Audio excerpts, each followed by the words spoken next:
Lewis, this is a godsend for so many people who have large animals, or just when they're not even feeling well, you don't want to kind of move them around, take them to a strange place. So this is something that's not new in terms of technology, right? There are services that more and more services come to our home. But what was the moment when you said, we have to do this?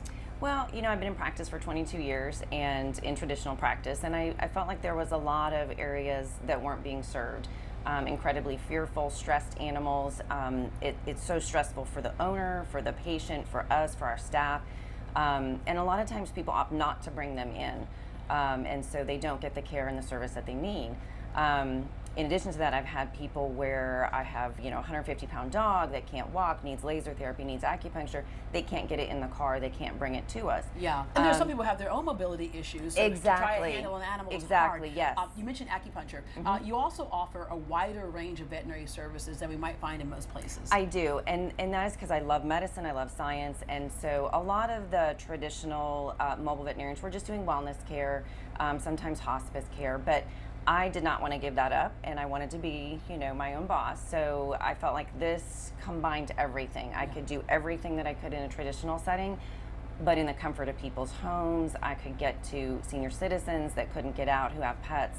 And also when people have a lot of pets, like I've got, let's see, 2 dogs, a cat, and a lizard. Yes. And this way you can see them all at one time. Yes, and we offer surgery services as well. So for example, I did a lady that had 4 golden retrievers that needed dental cleanings, and it worked out fabulous. They didn't have to sit in cages all day. They were in my truck for an hour or 2, back in their home. Yeah. So it was easy on the owner. She was doing other things. The dogs were just running in and out, getting everything done that needed to be done, and they were not stressed in any way. Yeah, and you can also offer anesthesia if need be. Yep.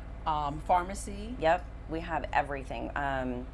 We have digital x-ray. It's actually portable. So if we have a dog that's down in the backyard, we can unhook, go back into the house, go in the yard, take the x-rays right out in the field. See if maybe a broken bone or something like that. Exactly, yep, or arthritis. And so everything's digital, so it's on our laptop. We can share it with our partners who are radiologists to have them reviewed.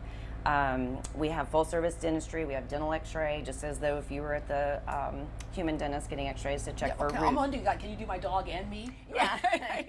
Yeah. So there literally isn't anything that we can't do. So say we have a critical case, then yes, we can transport over to the critical care specialist, or we can let them know, hey, you know what, this is beyond what we can do here. It needs more critical intensive care, that way. Another sign of the modern times is, of course, telemedicine. Yes. Yes, and so we don't have a structured telemedicine set up yet, but the goal is when I have people that are outside my boundary, which happens a lot, I can still make that initial consultation, and from that point on, we can communicate through FaceTime, through email, through text, phone calls, and that way I don't always have to go out and be on site. Sometimes you can see like a skin condition, for example.